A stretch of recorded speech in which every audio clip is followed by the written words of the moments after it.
Welcome to SmokeGuard's AIA Continuing Education series. Today's AIA course is titled Passive Fire and Smoke Protection for Vertical Openings. This course has been approved for one learning unit for health, safety, and welfare with the American Institute of Architects. SmokeGuard is part of the Engineered Building Solutions Group, a segment of CSW Industrials. The EBS group unites Balco, Metacock, SmokeGuard, and Greco. These four leading brands provide innovative, safety-focused solutions for architects, building owners, engineers, and contractors with a shared commitment to life safety by design. SmokeGuard offers flexible, visually appealing fire and smoke protection systems designed to cover everything from small openings to large atrium spaces. SmokeGuard offers a full line of elevator smoke containment systems, including vertical, horizontal, and perimeter fire and smoke curtains, as well as shutter and static curtain solutions. SmokeGuard is a registered provider with the American Institute of Architects CES program. This course is approved and in compliance with AIA. This program is not intended to promote any specific construction material or method of use. At the completion of this video course, you will need to take our 10-question test and get 70% correct to receive your AIA Certificate of Completion. You will receive your certificate via email. If you are an AIA member and you provided your member number, we will report your course completion to AIA for credit. Please allow for up to 10 business days to report credit to AIA. This presentation is copyrighted by SmokeGuard. Any reproduction, distribution, display, or use is prohibited without written permission.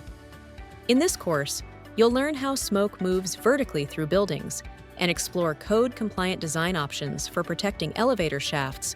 We'll also cover how fire and smoke curtains can supplement or replace traditional smoke evacuation systems to help save energy, lower mechanical costs, and improve occupant evacuation during a fire.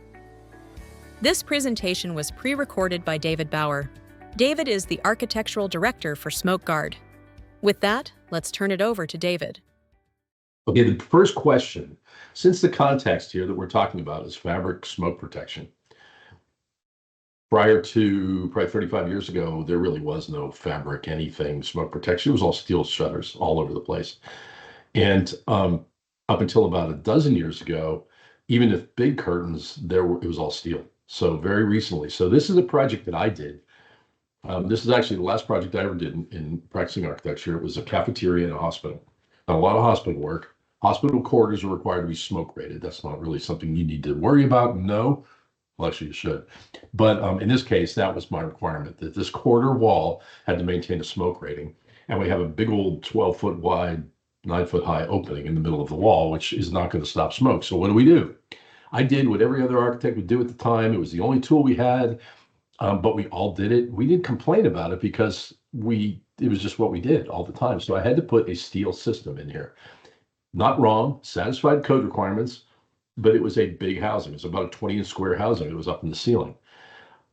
I didn't know any, I want to say I didn't know any better, but this was just the standard solution. So yeah, it came with its own difficulties, particularly in a hospital where there's all kinds of stuff stuffed in the ceiling there.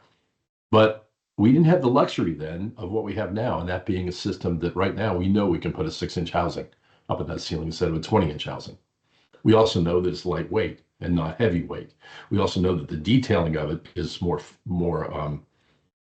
has a bit more finesse to it. It's a little bit smaller, it's a little more compact, a little less obtrusive. But in this case, it was steel, was not wrong. It was just a pain in the neck that I didn't realize was a pain in the neck until now. I look at it and say, oh my God, I could have used a 6-inch housing and a little diminutive fabric curtain to solve the exact same problem with the exact same listing.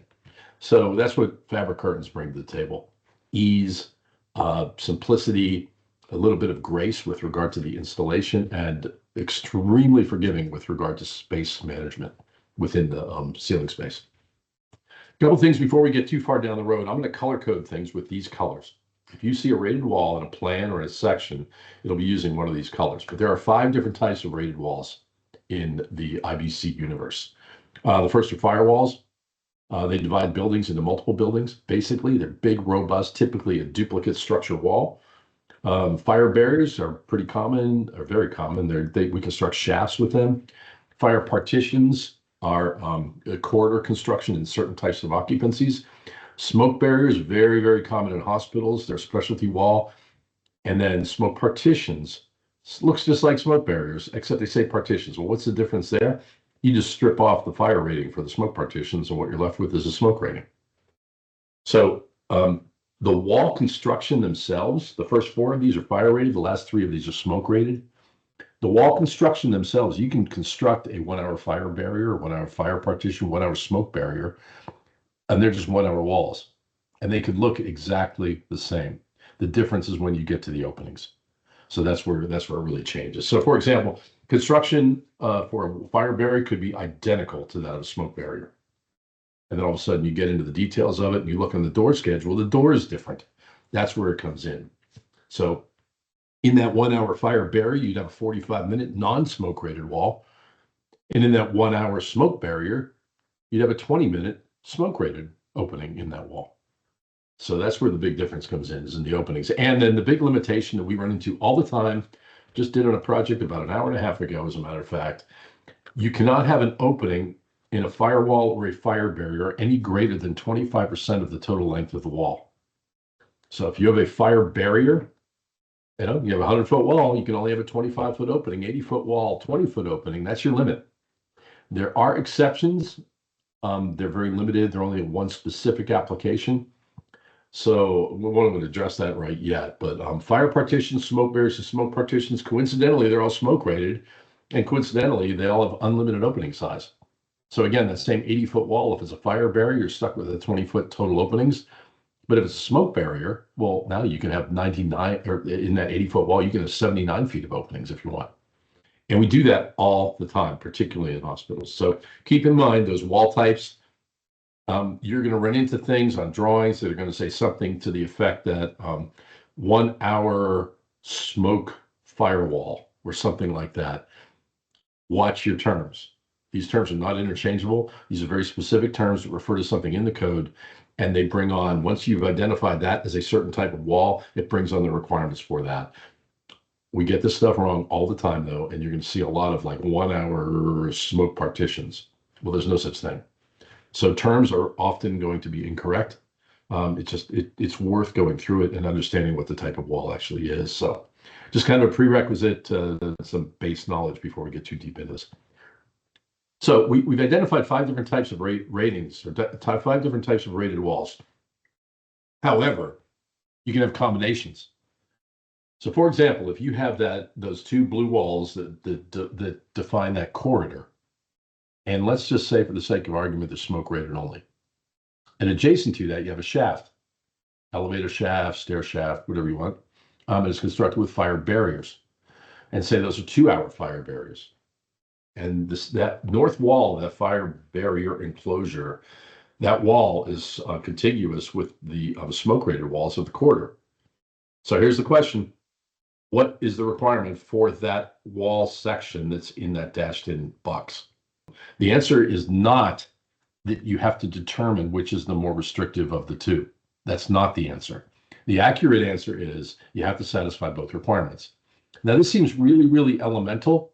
That wall now has to be a 2-hour smoke rated wall. Seems really, really elemental, but this is an additive process. So multiple use fire assemblies, which has been in the code for forever, this is an additive process, so both of those requirements apply to that section of wall.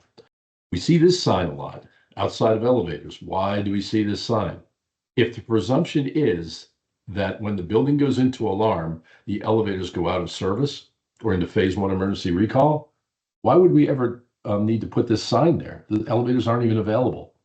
And the answer is actually in this code, the elevator code, just colloquially called the elevator code, but the safety code for elevators and escalators. It requires that the device that triggers phase 1 emergency recall is not the fire control panel, but it's a smoke detector associated directly with the elevator. So those are smoke detectors right up in front of the elevator and then top of the shaft. Sometimes in a mechanical or in the mechanical room, if you have a mechanical room for this elevator, less and less common. But any one of those kind of closed loop, that one circuit of smoke detectors, if those are activated, that is the only device that puts the elevator into phase 1 emergency recall. Other than that, the elevator stays normally operating. So if you have a big sprawling building like a hospital, just as an example, and you have a fire way over at the other corner of the building, an active fire, building's in alarm, strobes are going, horns are going, everything's happening, people are egressing and everything, that elevator that you're standing right next to, if smoke has not reached a smoke detector associated with that elevator, it is in normal operating mode. So the reason we put this sign in there is so that we don't have somebody caught in an elevator that is normally functioning when smoke eventually gets to that, if it does get to that. So we put the sign inside the elevator too. So we have it all over the place, but that's from the elevator code. But as a reference document in the International Building Code, we're responsible for it. So every little nuance inside that elevator code, we have to make sure it happens technically in order to satisfy the requirements of the building code itself and our permit for that matter. So that's a little bit stealthy. Just remember that, because we're going to come back to this in a moment. Remember that it's the smoke detectors that put the elevator into phase 1 emergency recall. It is not the fire control panel. So where's the first thing we look? Okay, let's start with talking about elevator smoke protection. Where's the first place we look in the code? There are a lot of locations in the code that require smoke protection at the elevator. It depends on a lot of different factors. But the most basic of them, and traditionally, unfortunately, sometimes the only place architects have looked, is in this section, section 306.2. Depending on where you are, there may or may not be some little changes and nuances to it. California changes this significantly. But basically, 3006.2 tells you when you have to do something. The subsequent section, 3006.3, tells you what you can do. So this tells you when you have to do something. So if you have a building that qualifies under any of these first two groupings of conditions, you're required to have smoke protection at the elevator. If you have a building that is a high-rise building and the elevator connects more than 75 feet, and that's from top level served to lowest level served. If those conditions simultaneously occur, then you have to provide smoke protection, regardless of any other factor involved. Okay, now let's take that off the table. Say you have a 4-story building or so, or just anything over 3 stories, and you have any of those 3 occupancy types, I1, condition 2, I2, or I3. Then you also have to have smoke protection at the elevator. So I1, condition 2, is the elevated level of senior living. So it's the memory cares, not the just basic assisted living. So like memory care facility, behavioral health facility, things like that would be the elevated level or condition 2. Those are required to have smoke protection if they are greater than 3 stories. And those are just the requirements within this section. So I'm gonna say that a bit enigmatically a couple times. We're going to go back to it and figure out what that means. I2, hospitals. I3, jails. Jails are really a specialty, but hospitals are all over the place. A specialty too, for sure. But any of those occupancy types trigger that requirement. There are some exceptions. Notice this first exception: smoke protection not required at the level of exit discharge. So let's say we have a 4-story hospital. It's an I2 occupancy. We have to have smoke protection at the elevator. That exception there says smoke protection not required at the level of discharge. So we can omit smoke protection at let's say the ground floor of our 4-story hospital. That's great. That does not mean we don't have to have smoke protection at the level of exit discharge. That just means that this section doesn't require it. There may be another section that does require it. Again, taking us back to multiple use fire assemblies. If you have an elevator that opens to the exterior, which is more and more common. Let's take an open air or rooftop amenity area in a condo or in a hotel for that matter. If that elevator opens directly to the exterior, you don't have to have any protection there either. So you see that in warmer climates, more so in warmer, drier climates, but you'll see it in other locations too. So now we're going to go to what are your possible options for providing smoke protection. We talked about when it's required, but now, okay, great, it's required. Well, what do we do? What can we do? What are our options? What can I do? So if you go to section 306.3 and begin with option 1 is for non-sprinklered buildings. Generally speaking, we're going to ignore non-sprinklered buildings for the purposes of this exercise because we just don't do them. So option 2 is the first functional one. So if you're in a sprinkler building, if you're required to have smoke protection at the elevator, one of your solutions is an elevator lobby. Now, this is an equivalent solution to the other ones that we're going to talk about. The code used to write it is you had to have an elevator lobby. And then as an alternative, you could do other things. That's not what the code says now. The code gives you equivalent solutions. And again, we're basing this on the 2024 IBC as well. So smoke-rated elevator lobbies, it's very specific in this code section. It says has to be bound by smoke partitions. If you remember back to those 5 different types of walls, and there's a little reminder down there in the lower left as to what walls we're talking about. But if you remember back, and we talked about smoke partitions, those are smoke rated, not fire rated. So there's no fire rating required whatsoever in this. So all we have to do is have a smoke rated enclosure. And generally speaking, the entry from whatever space into that lobby is going to be predominantly one big giant opening. So that has to qualify as an opening in a smoke partition. Now remember, there's no limit on the size of openings of smoke partitions. If you have an 8-foot opening there, you can have an 8-foot door. And that's totally within the bounds of the building code. So that's a simple option. It can take a different configuration, maybe something like this.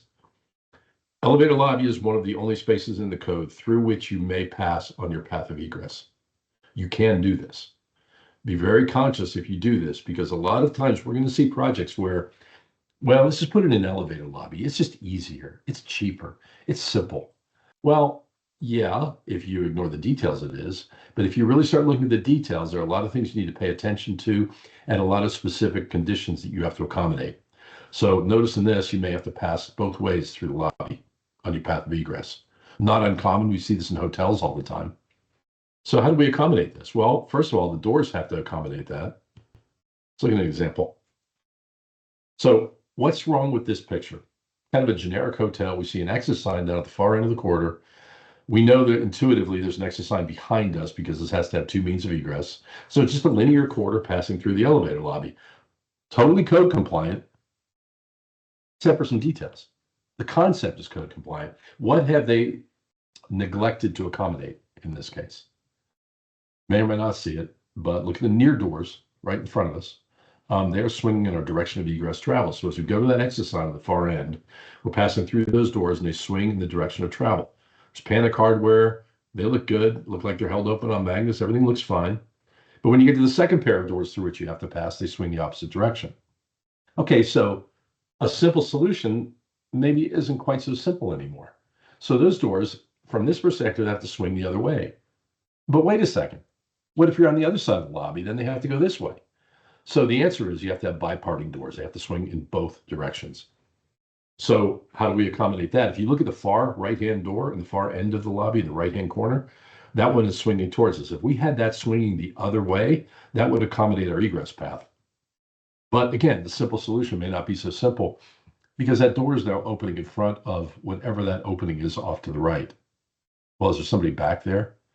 The code prohibits any door in any position obstructing more than half of the required egress path. Have we just blocked somebody from egressing? We may have. So we have to consider that as well. So it's not as simple as you might think. So it can be, but there are a lot of details, a lot of I's to dot, a lot of T's to cross. What else is in traveling around and looking at these conditions, I probably see about 50% that are incorrectly done in terms of the door listing. So if you have superhuman eyesight, you might be able to see that label on the left-hand or right-hand door.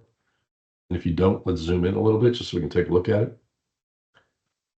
1 hour fire rating. So let's think back about an opening and a smoke partition.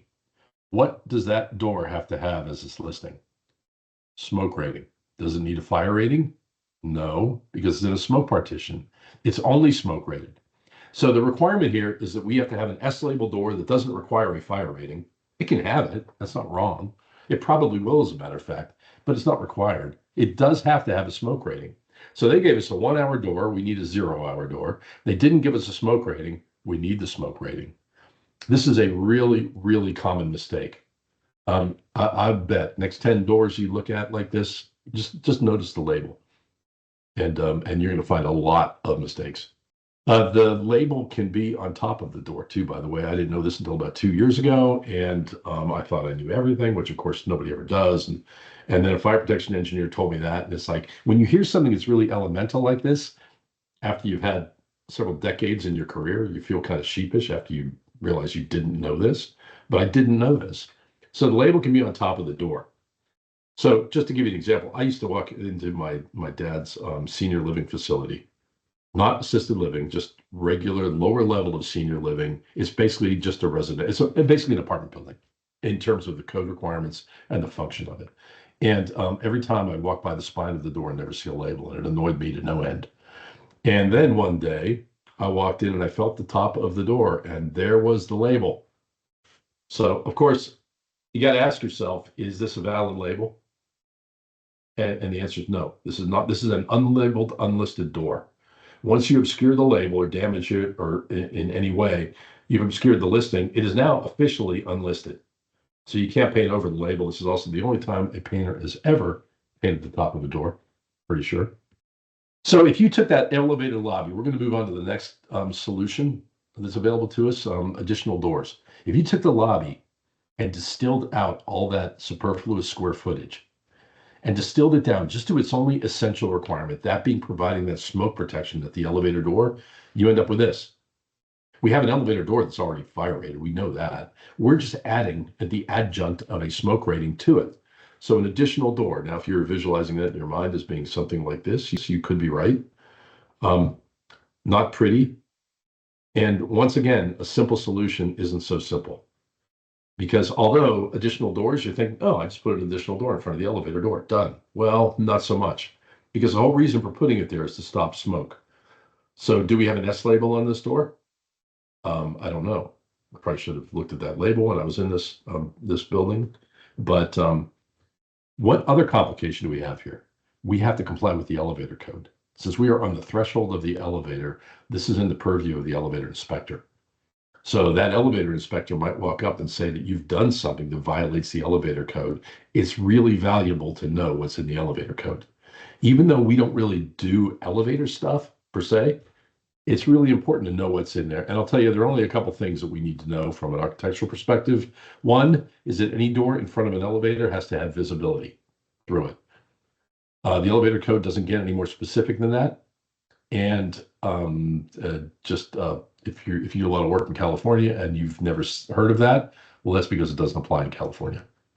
But everywhere else it does. You have to have visibility through that door. What does that mean? It means that a firefighter, when he comes up to that floor during phase 2 emergency recall, and he opens the elevator door, his fire rated elevator door, no more than 25% open, he is able then to see through any other door out in front of that elevator door.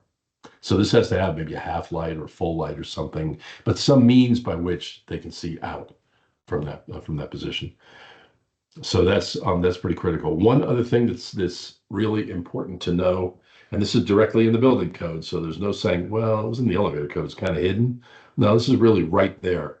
And anything in front of the elevator door that's used for the purposes of smoke protection is required to be tested without an artificial bottom seal. So the requirement of that door is not any fire rating, because you have a fire rated elevator door right next to it. But you do have to have a smoke rating. And the smoke rating is not just a regular smoke rating. It's a smoke rating that says tested without an artificial bottom seal. Now, if you think about that, you think, well, wait a second, that means you can test with an artificial bottom seal? And the answer is yes, you can. And if you're visualizing running duct tape across the bottom of the door before it's tested, that's exactly what they do. It seems ridiculous, but generally speaking, most applications, smoke rated doors, the smoke comes down from above. At an elevator, it can be coming up from below. So they make that additional stipulation that this has to be tested without an artificial bottom seal. So that's an important thing. So this, in a slab door, you're never going to find that. You have to have an integrated door with integrated hardware. There are a couple manufacturers of those.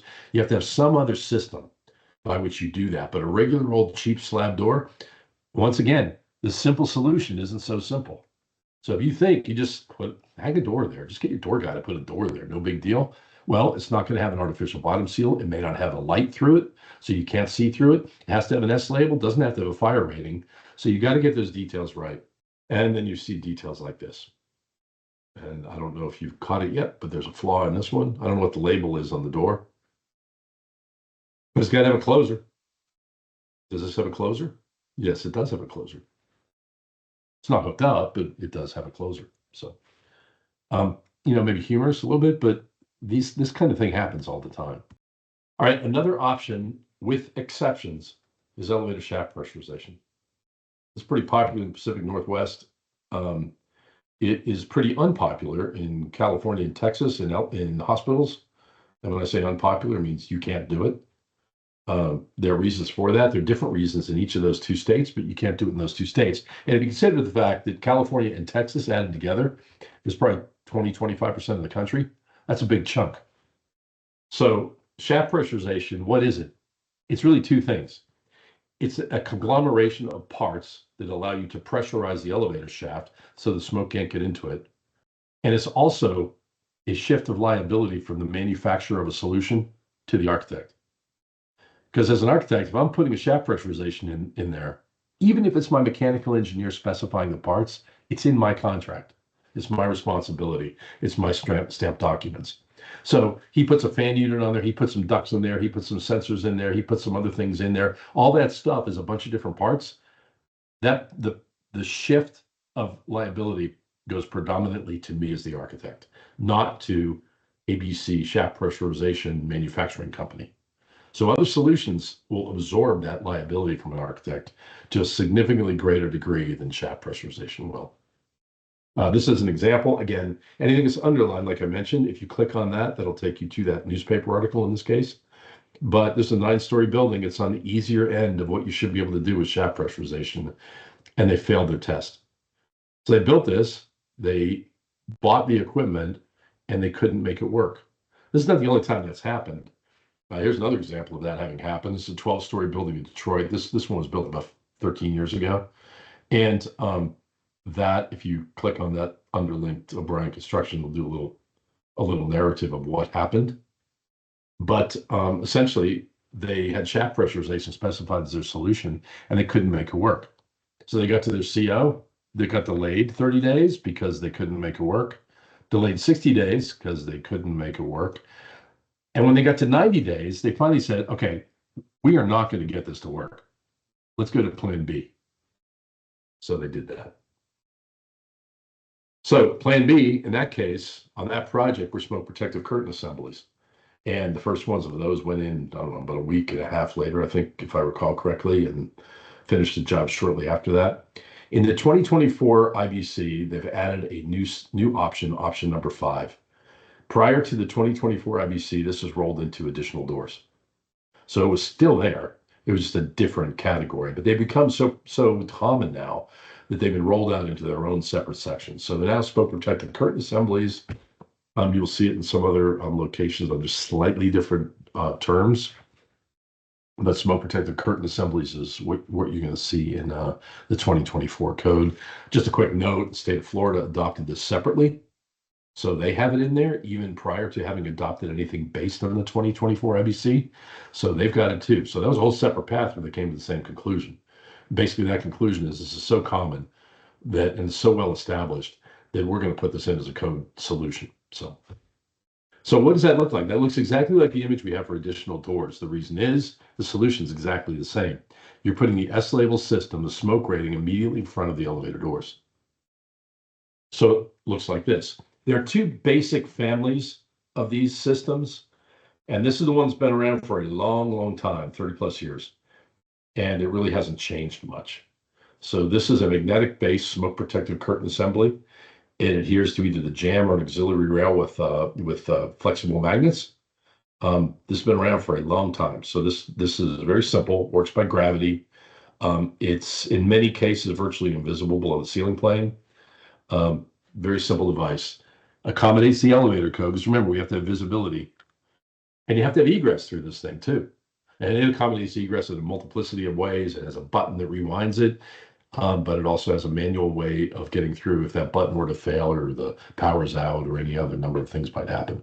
So a lot of little redundant systems. This is what it might look like installed. And you got to look for a minute to try to find evidence of it being there. But probably the easiest place to see is if you look at the far side of the corridor there, there's the pair of elevators. If you look just above either elevator, you're going to see a door up in the ceiling. And that's where the system comes down, and it rolls down on the jams in this case. Doesn't always, but it does in this application. So virtually invisible. So what do we get here? We get an open lobby where you right onto the floor. It's fantastic for single tenant floors because you don't have that extra complication of having to go through a lobby. You're just right there at the reception desk. The other type of smoke protected curtain assembly is a kind of a fixed track. So the other one, the magnetic version, rolls down in the face of the jamb. The smoke protected curtain assembly, the other version of it is a track-based system. So it slides down inside a side guide. These used to be terrible, quite frankly. We'll just say it like that. There were several manufacturers of these. None of them worked very well. In the last 3 to 5 years, there are several that do work very well. So we're kind of in a different era now. This one is a particularly unsightly one, but generally speaking, you're burying most of this stuff. So this is one from, where you can actually see what it looks like instead of just looking at an elevator and not knowing what we're looking at. So one other complication with elevators is that you can have what's required to be a fire service access elevator. And that brings with it a fire service access elevator lobby as the solution. If you have an occupied level 120 feet or more above the lowest level of fire department vehicular access, you're required to have one of these things. So what is it? Let's blast right by the wordy slide and look at pictures. Basically, it's a fire rated elevator lobby. Remember, our elevator lobbies in a sprinkler building only have to be smoke rated. In this case, now all of a sudden we've elevated up to a fire rated, and notice that the fire rating we're using is a smoke barrier. Remember, smoke barriers are smoke rated and fire rated, both. So this provides the protection of both smoke and fire to that elevator lobby. Why do we do this? Because generally speaking, fire service access elevator lobbies are going to be used by the fire department to fight the fire a floor or so above. So if you look at the doors going into that, the basic elements of this are a stretcher capable elevator, an elevator lobby with no dimension less than 8 feet, and direct access from the elevator lobby into the stair. And you also have direct access from the corridor into the stair. That's really important, and we'll look at that in a minute. The door into the elevator lobby has to be 45-minute fire rated and has to be UL 1784 smoke rated. Now, we kind of glossed over UL 1784, but that's what you may know as an S label. But that's an air leakage test, and the code tells you how much air can leak. And UL 1784 tells you how that test is to be performed. But basically, if you talk about an S label or UL 1784, we're talking about analogous terminology. But that notification there, and in this section, it says tested without an artificial bottom seal. To my knowledge, out away from the front of the elevator, this is the only location in a building that requires a smoke rating tested without an artificial bottom seal. Really, really important. What did we say a moment ago that you can't find tested without an artificial bottom seal? Slab doors. So what's the requirement for these doors? You see the rating right there. Tested without an artificial bottom seal. That's great. Can you use a smoke rated curtain? No, but you can use a smoke and fire rated curtain. It has to be rated to 45 minutes and it has to be smoke rated under UL 1784. Now you notice that's an opening of the smoke barrier. This is also the only location where you need a 45-minute door in a smoke barrier. Typically it's 20-minute door. Why? Those are exit signs. And if you're familiar with exit signs, that little colored in area points the direction that the exit sign points. So when you have occupants in the building and the building goes into alarm, this is their way out. They could be in one of the rooms down the hallway or just in the hallway. They come out that way. They go directly into the interior exit stairway. If they're in the elevator, they go across the lobby into the interior exit stairway. If they're already in the lobby, they go through the lobby into the interior exit stairway. What are they not doing? They're not going through that door into the hallway. That big one, that 45-minute door that I was going on and on about, they're not using it. What does the fire department do? Fire department's typically going to stage a floor or two sometimes below the level on which the fire is at. They'll come up, they'll use this lobby as a staging area. They'll establish a command post, they'll establish a med station, they'll store O2 bottles, and the team leader will stay on this floor. And then he'll send 2 or 3 guys into that stairwell to the standpipe, a half level up. They'll tie their hoses into the standpipe. That standpipe will either have been activated or they'll activate it. And then they'll proceed the additional half floor up to the floor upon which the fire is. What are they not doing? They're not using that door into that lobby either. So this brings up the question, what's the requirement for that with egress? My argument would be 0. My argument also on behalf of firefighters would be they don't want anybody coming in and out of that door. They're busy. They got stuff to do.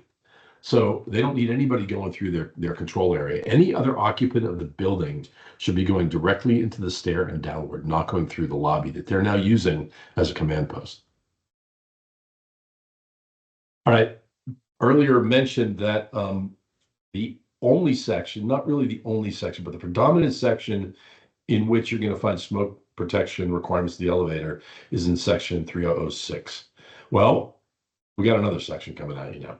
So section 1020.2, it's going to tell you when you're required to have fire rated corridors. And that's basically what you see. Again, this is slightly different in California because they rename a couple of occupancy types, but in concept, this is the same thing. So you have to have a rated corridor. The most notable one in this is R occupancies, and they just say R. They don't say R1, R2, R3, all R occupancies. So every hotel, condo, apartment, dorm, all of those type of occupancies, those all required to have fire rated corridors. And notice up here, fire rated corridors are to be constructed as fire partitions. Okay, well, what does that do for us? Well, we already know we have 90-minute doors for the elevator. Now we have to have rated corridors. So even if we don't fall into a category in 3006.2, in which that section applies, let's look at a two-story residential occupancy. 306.2 doesn't have anything to do with that. It says there's no requirement. That doesn't mean there's no requirement. It just means that that section says there's no requirement. But if there's a requirement for a rated corridor and that corridor is constructed with fire partitions, remember, fire partitions are smoke rated and fire rated. And if that's the case, then we have this kind of a situation where these elevator doors open. Remember, they're already 90-minute rated. You're only required to have a 20-minute fire rating on any door into that order. So once you, like, for example, a unit door just to the right, a dwelling unit, a hotel room, whatever you have, has to have a 20-minute door. The elevators, and that's for the purpose of the corridors. The elevators already have a 90-minute door, so they've already covered that. But that door over there, that side hinge door, also has to be a smoke rated door. We have to add the smoke rating to the elevator door in order for it to comply as an opening in a fire partition. Because no matter what that elevator door does or is, it's still, at the end of the day, an opening in a fire partition. It has to qualify as an opening in a fire partition by being both 20-minute fire rated, which it has in spades, and a smoke rating, which it doesn't have at all until we add it. So this is another location in which we would have to add smoke protection. How about this? We have an elevator lobby. Let's say we're still in a two-story residential, two-story hotel, or a three-story hotel, something that has not yet triggered any requirements in 306.2. And we can use an elevator lobby. We can do that. That is a viable solution. Why is it? Because the elevator lobby is an entirely separate space from the corridor now. If you provide smoke protection and a 20-minute fire rating at the opening of that corridor, because again, that's what the requirement is for an opening in a fire partition. Now the lobby is entirely different. So you don't have to do anything besides that in the lobby if now that we've separated it off from the corridor. Once we provide that smoke protection and that 20-minute fire rating. Okay, what about this? And this is a lead-in from this previous slide. So think about this. What happens on the ground floor? If you have this configuration at the ground floor, the level of exit discharge, what do you do? We've already protected everything we need to do, but remember that exception that you don't have to provide smoke protection at the level of exit discharge? Remember that it was in 306.2? We have no requirement to comply with 306.2 whatsoever in this. It has nothing to do with this application. So if this were the ground floor of a hotel, we still have to provide smoke rating at these elevator doors or at that lobby door. So if you open those elevators directly onto the corridor on the ground floor of a building, here's the relevant stuff in this. Look at the elevators. You can see this is the ground floor. You can see it's the level of exit discharge because of the star next to the 1. So 1 means ground floor, star means level of exit discharge. We can see the corridor back there with the dwelling units in it, and there's no door separating it. So this space is part of that corridor.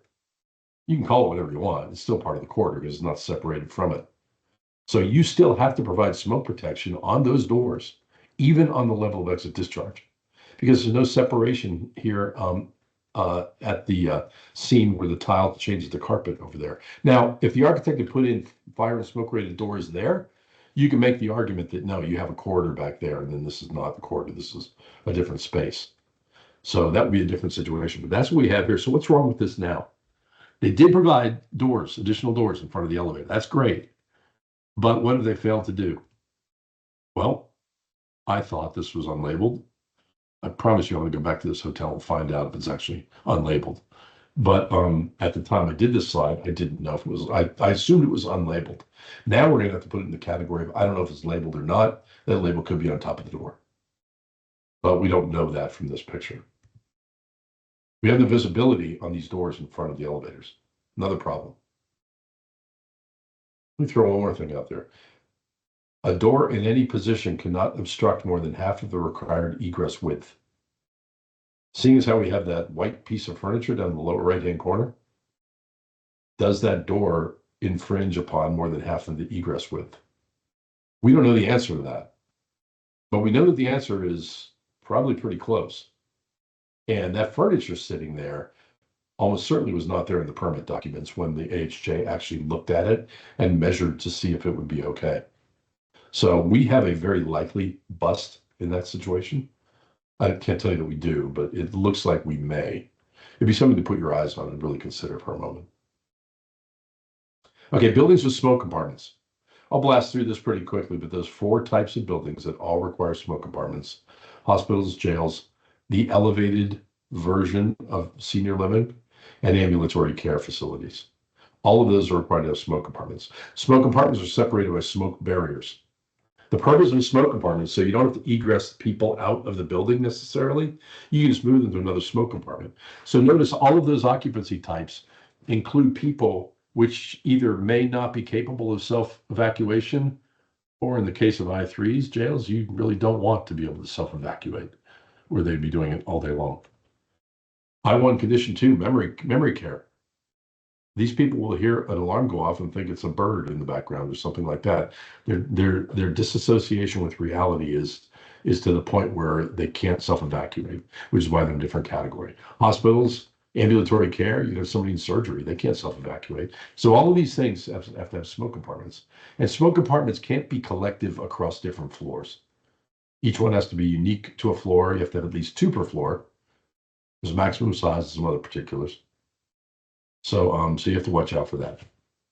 Here we're going to change gears just a little bit, move to atriums. The definition of atriums changed in the 2021 code. Generally speaking, this doesn't change the end result of what the solution could be, but it does sometimes change the path by which you get to that solution. So just something to note. For example, a 2-story volume, a 2-story vertical opening in a business occupancy can no longer be called an atrium. The protection you have to provide for it will end up being the same anyway, but they don't call it an atrium anymore. It has to be 3 stories or greater, except in hospitals or jails. So that's the effective change. So we're going to look at a lot of these in building section.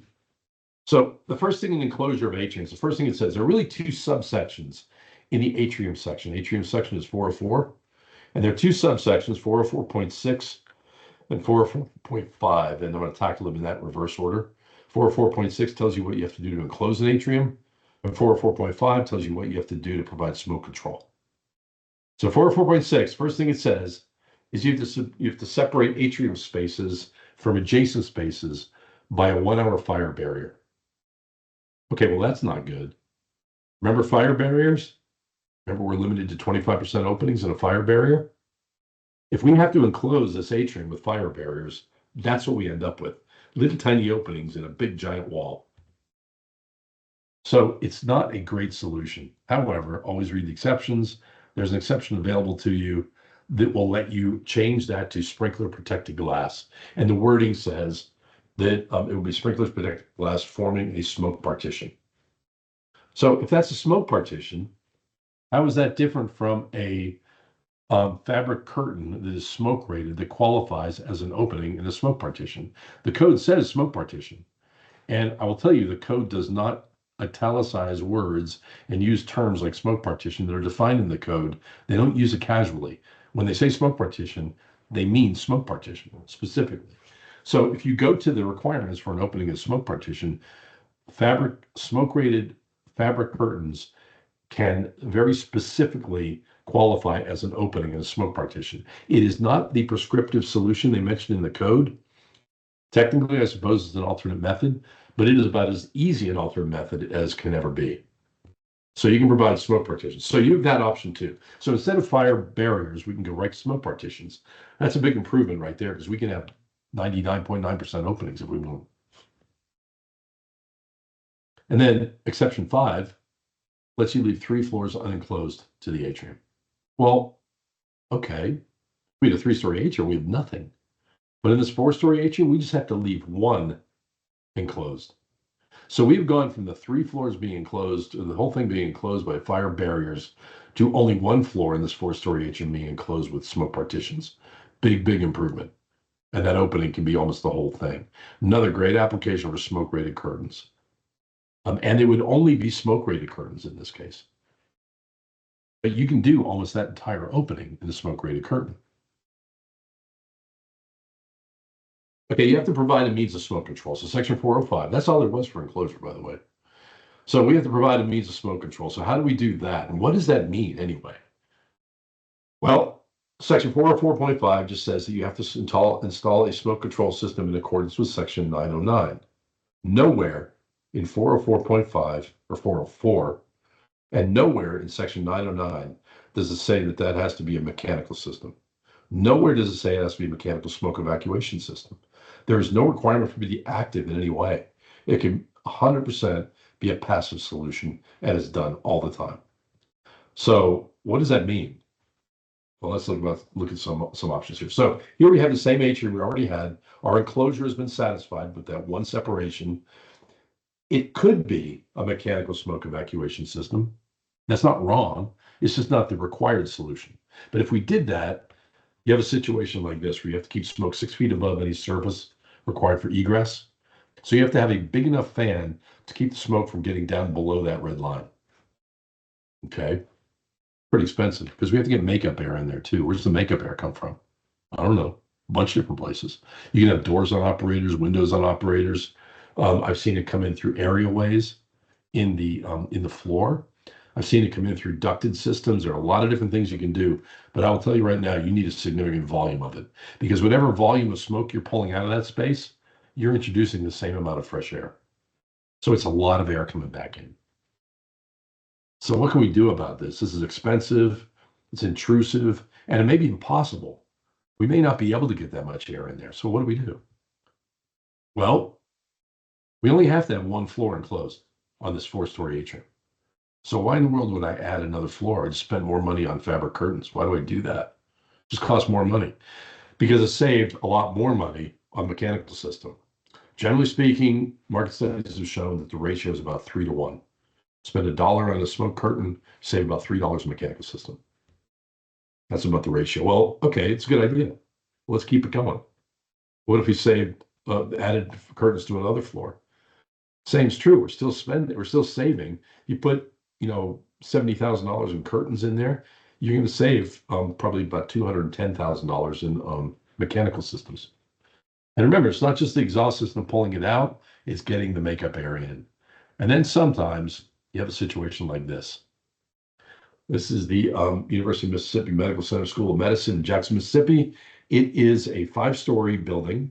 And in that, it's kind of a cruciform building, right where those 2 wings come together. That's right where the atrium is, right in that junction. So look at the ground floor just for a second, look along there. And, not really elegant windows. They have big frames. Well, the reason for that is because they're all on operators. So those heavy duty framed windows down there, that's all to let makeup air in. Okay, so why? What's the deal in here? 5-story atrium. This is a view of the 5-story atrium from inside. It's a little hard to see, but if you look at the top floor, let's just look at the top floor. You can see the beginnings of a curtain that are partially deployed up there. Well, they're in the top 4 floors of this 5-story atrium. Okay, why would they do 4 floors? 5-story atrium, you can leave 3 floors open. They would only have to provide protection on 2 floors, but they did 4. Why is that? Because that was all the makeup air that could get into that space. They put operators on every opening on the ground floor. And if you remember that picture before, there's actually a couple openings on the next floor. So all those little boxes on each one of those windows, that's an operator. That's a little mechanical device. And when the alarm goes off, it opens the window. The same thing is over the door. So when the alarm goes off, all of these openings open up to allow fresh air in so that the exhaust system can get the smoke out. So this project, they added in 2 more floors of fabric curtains that they did not need prescriptively by code. And they did it entirely to make this thing actually functional. So let's dive a little deeper into atrium smoke control. So there are a couple of things you can mitigate this a little bit. There's a new section if in the code that says if all stories above the lowest 2 can be omitted for anything, you can get rid of smoke protection altogether if you protect every floor above those bottom 2 as you would for a shaft.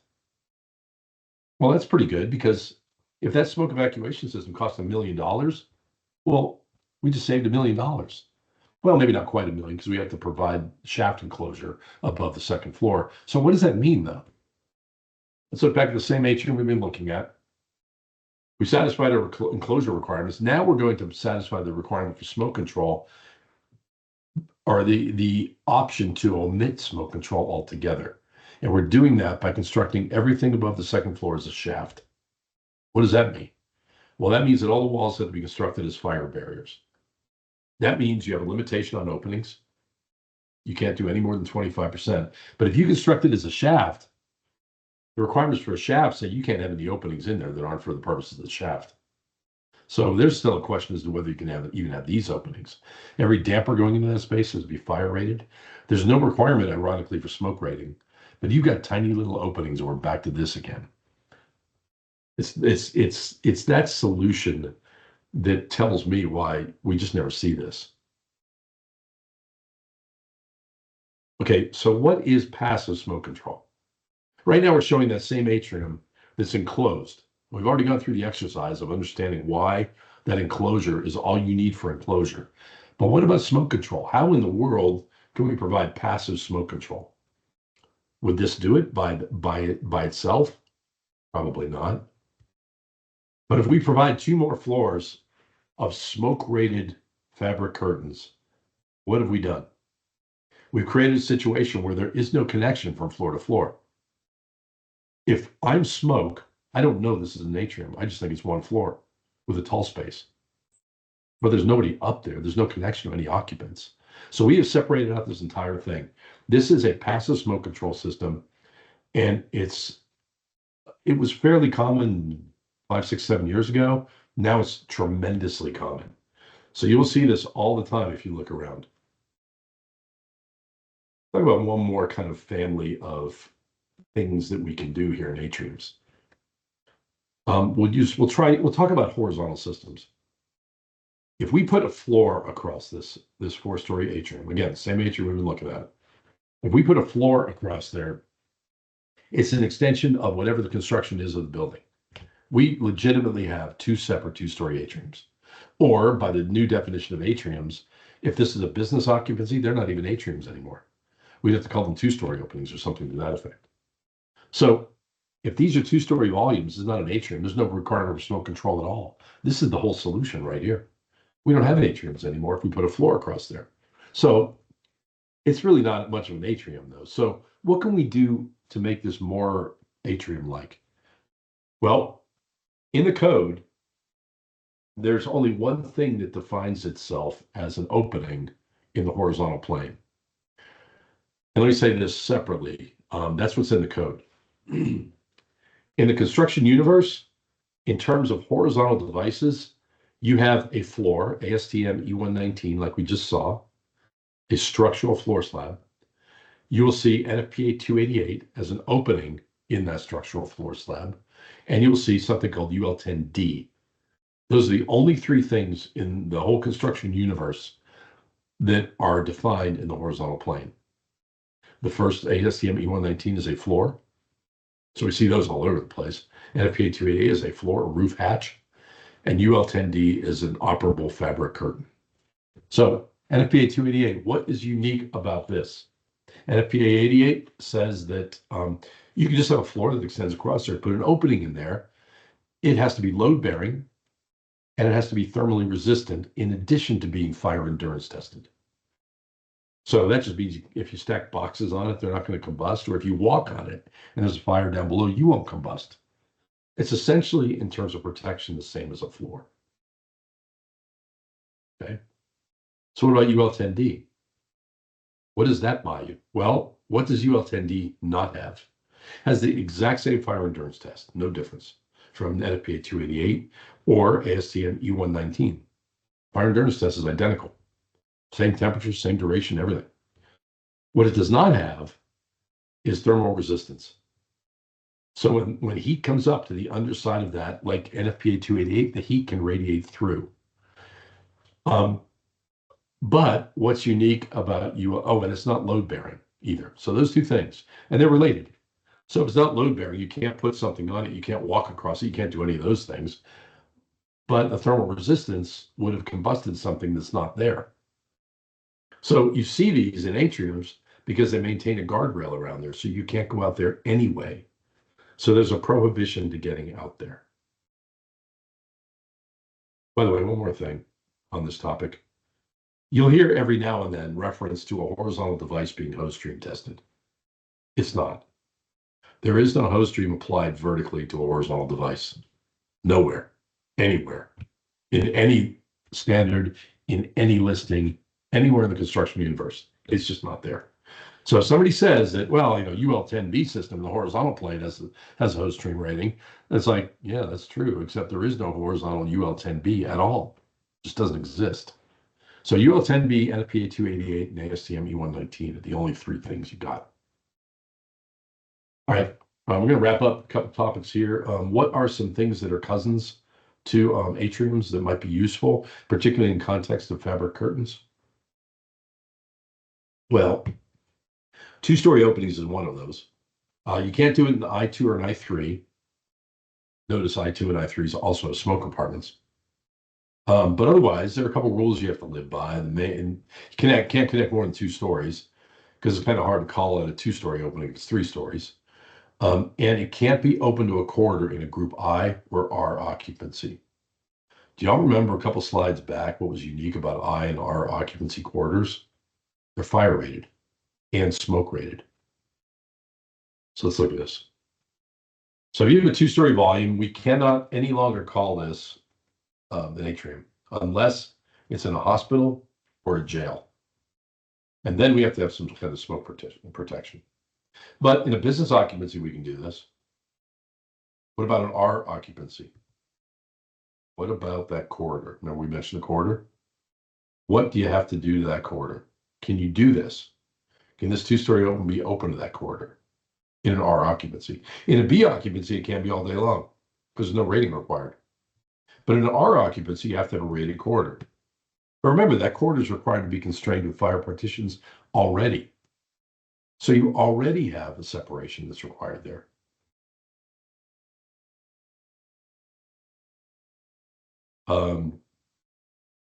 You have to, now the 2-story opening language says it has to be separated with a fire barrier. So that one wall that's shown in red would have to be both a fire barrier and a fire partition. So where a fire barrier is it'd probably be a 1 hour. I think it's called out as 1 hour rated in that code section. It doesn't have a smoke rating. Fire partition does have a smoke rating. So if you have an opening in that red wall right there, it has to qualify as both an opening in a fire barrier and as an opening in a fire partition. It has to be 45-minute smoke rated.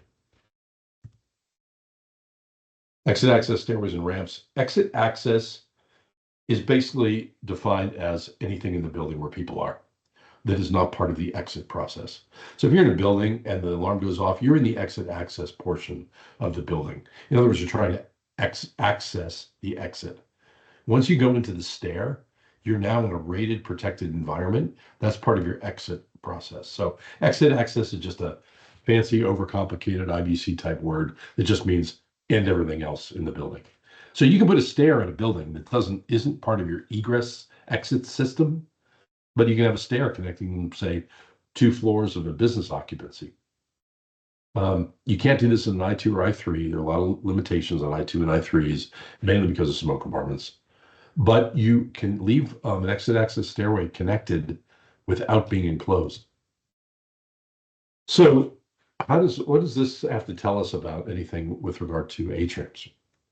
Well, if you put the stairway within a two-story opening or within an atrium, you can exercise one of the two exceptions to this and not have it enclosed. Otherwise, it's required to be enclosed. Or you can take advantage of this convoluted, mind-bending section of the code. And basically, in my layman terms, not really layman terms, but in the shorthand terms, if the stair takes up more than half of the opening in which it resides, it qualifies as this, an exit access stairway and ramp. All you have to do now is put draft curtains around there. So what does that look like? You shrink that opening down such that it is no greater than twice the size of the stair as viewed in plan. All you have to do is put draft curtains around there. You can do this in a bunch of different occupancies, not I2 or I3, but you could do this in a business occupancy, mercantile, like a mall. You could, or in a single tenant business occupancy, you could do this. If you put this, you technically can put this in an R occupancy, but if you have a corridor up there that is open to, the corridor has to be rated anyway. So you have to do something there too. Or you could put it inside an atrium. This concludes our AIA Continuing Education On-Demand presentation. On behalf of SmokeGuard and the EBS Group, thank you for your time and attention. As a reminder, you'll need to complete a 10-question test to receive credit for this course. Simply click the test button below to get started. After completing and passing the test, you will receive your AIA Certificate of Completion by email to the address you provided before taking the test.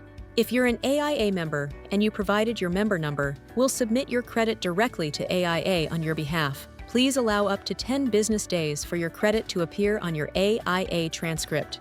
To recap, SmokeGuard's core offerings include standard and custom elevator smoke containment solutions and vertical, horizontal, and perimeter fire and smoke curtains. If you would like information on any of our products, design support, or additional AIA presentations, you can contact our support team or visit our website. Additionally, the EBS Group offers AIA-approved courses on life safety products. Balco covers expansion joints, photoluminescent egress systems, and fire stopping. SmokeGuard focuses on fire and smoke protection solutions, and Greco offers courses on commercial architectural railings and code compliance. Scan the QR codes or visit their websites to explore all available courses. If you have any questions or would like more information on SmokeGuard, visit our website at www.smokeguard.com. Thank you again for your time and interest. We look forward to seeing you on our next AIA On Demand video presentation.